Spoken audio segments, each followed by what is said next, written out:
Hey guys, this is Justin at Vintage 55 Restorations, another episode of Vintage 55 Garage, special on location again. We are in Grants Pass, Oregon, at the Oregon Caveman.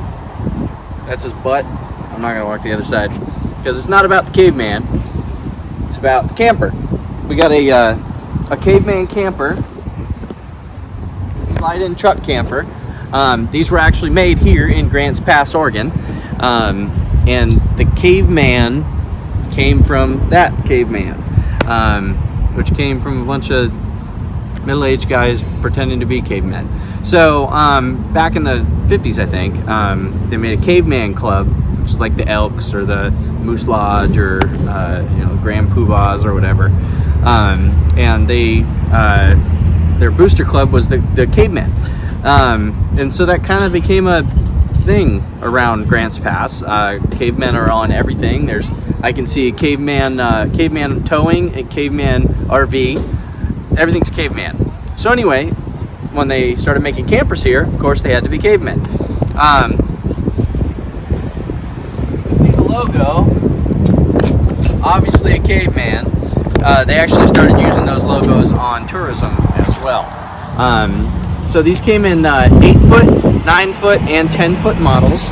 This is a 9-foot. The actual year on this is 65 to 69 somewhere. These don't have runnable serials, so I can't figure out any kind of tagging what the actual year is. You kind of got to go on clues. The clues in this case are the windows, the plate that was on it, which went back to 1970 tags, but the plate was from a little bit earlier, and that was a span. They didn't actually need plates on them, so at some point it was put on there. But anyway, so 65 to 69, somewhere in there. But like I said, I based that on the windows, license plate, that kind of stuff. But this was made in the Rogue River Trailer Manufacturing Corporation. They made them for Grants Pass, for Caveman campers.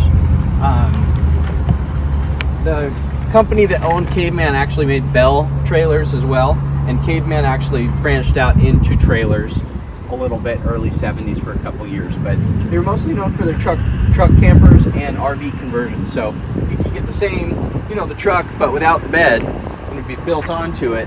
It'd be larger and it would be a permanent RV. This is obviously not the case. This is my 66 shop truck, which is another video. Check our account and you can see that one. So not too much to these. That's kind of the point. You could take them four-wheeling, you could take them anywhere. You can pull a trailer at the same time, which is why I got it. This did not have corner jacks on it originally, although you could get them. There's a center jack, which is sketchy as no get out. It's a big bar, goes under here, and it's one tripod with a crank on it, and there's one on the other side, so you have two jacks lifting it up. We did that with our old cab over that we had before this one, and that kept me from getting another cab over because it was so painful. But putting corner jacks on this makes it a little uglier in my opinion, but it was well worth it in terms of the ease. But so this is a holding tank, fill for the holding tank. This does have its own holding tank for water with a hand pump for the sink. This is power in, 120 power. This is my sink drain, and this is my hard water fill. So I can actually hook a hose to this, and there's a second faucet that you open up, and that's just if you're on-grid camping, and the other's for off-grid camping. You have two faucets. This is just a vent. If you look at the back on this is the original design. I've obviously repainted it. This is the original design with the little pickup and all of that. Original wedding cake lenses. They were not on it when I got it, but I replaced those.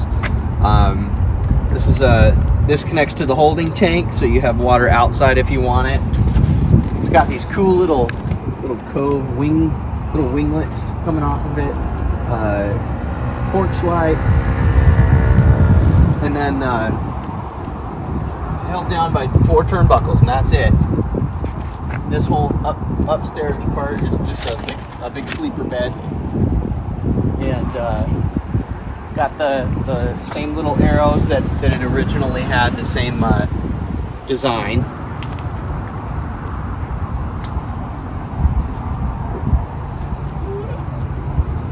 What are you doing in there? Are we going camping? Say camping. Camping. On this side, this is where the propane is. So the propane tank, it'll hold 2 in this kind of external area, but that is obviously lined in to the interior. We got the original tags, things like that. We got all sorts of stickers on here now. Yeah, so you can put this on with the tailgate on, and the tailgate actually makes a little step, but since we have the trailer hooked up to it, I had to take the tailgate off so it would be able to get to it. But you can run this tailgate on or tailgate off. And all the lights and all of that are accessed behind these little fascias, and they do plug into the truck, and all these lights hook up to the truck. But again, since we have trailer, lights are hooked up to the trailer instead, since that's the furthest back point. But this one specifically, we'll get to the inside in a minute just because it takes me, I gotta unhook the trailer to get in. But this one specifically, I found this in Salem, Oregon. We're down in Southern Oregon. This was in upper Oregon. It's been in Oregon its whole life. It had registration going all the way back to that underneath on the plates. It was found in an auction yard, pretty wrecked, but the interior was pretty nice. And the price was right, so I had to have it and had to save it. We went up, drove up from Roseburg, and I couldn't just make one trip because I had to take my truck to be able to put it on there. And so I took the truck, but I was also going to pick up a boat on the way. Took these I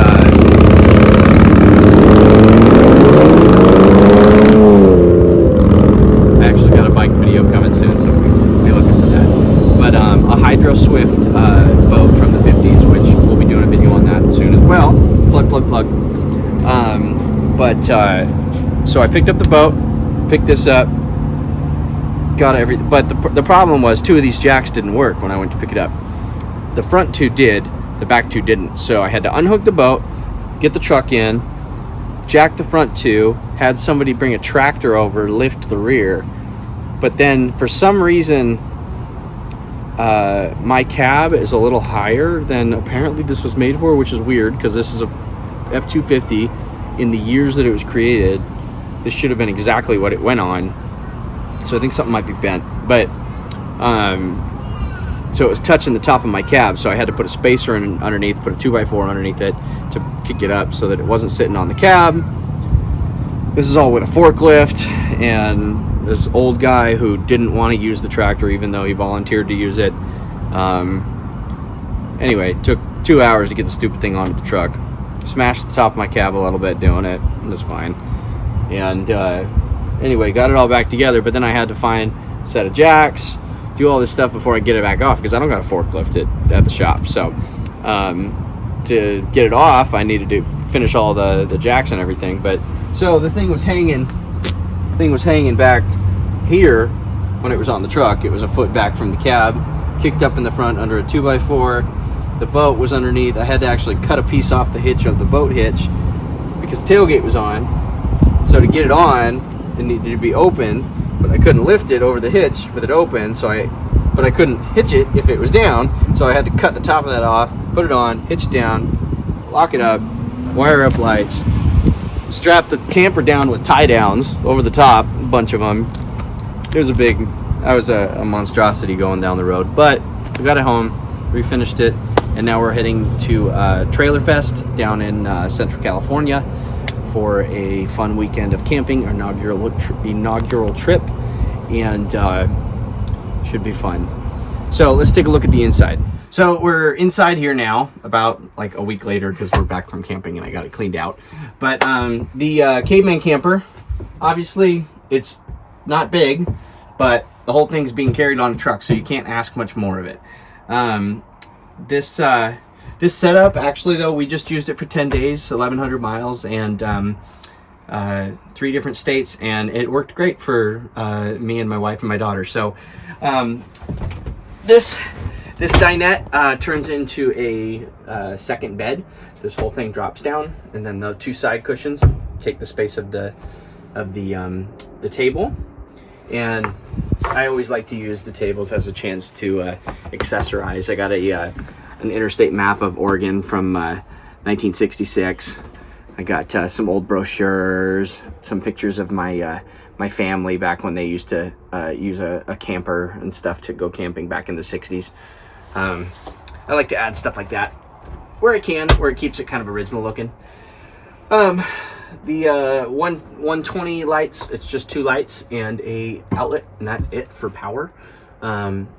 This is a gas propane lantern, as well as the stove is also gas.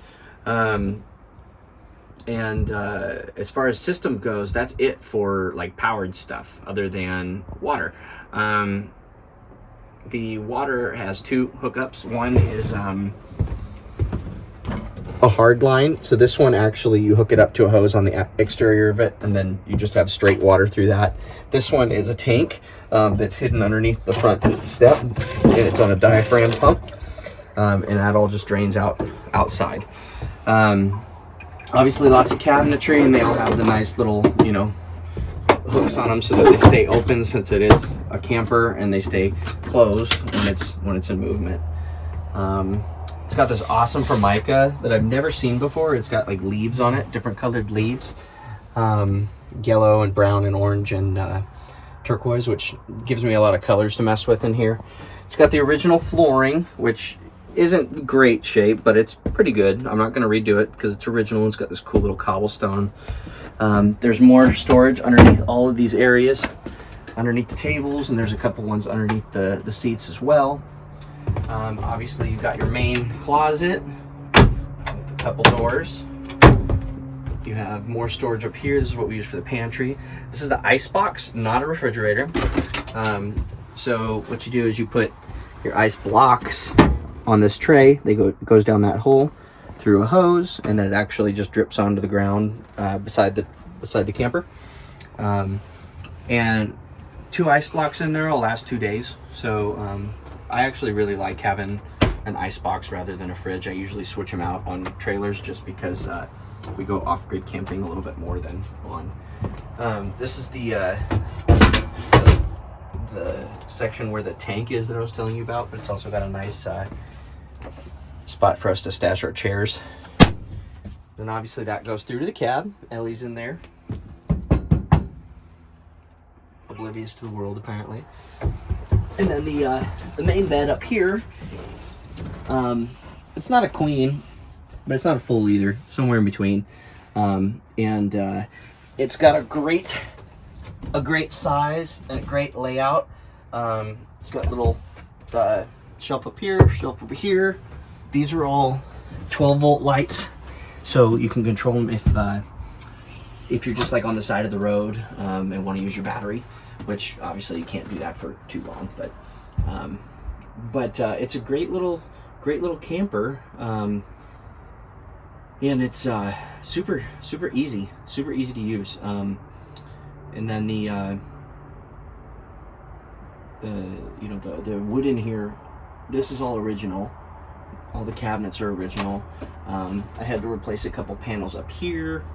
Actually, that's it, just those panels. Everything else is original, other than the painted areas, that section, behind the seats, and the fronts of the faces of these cabinets.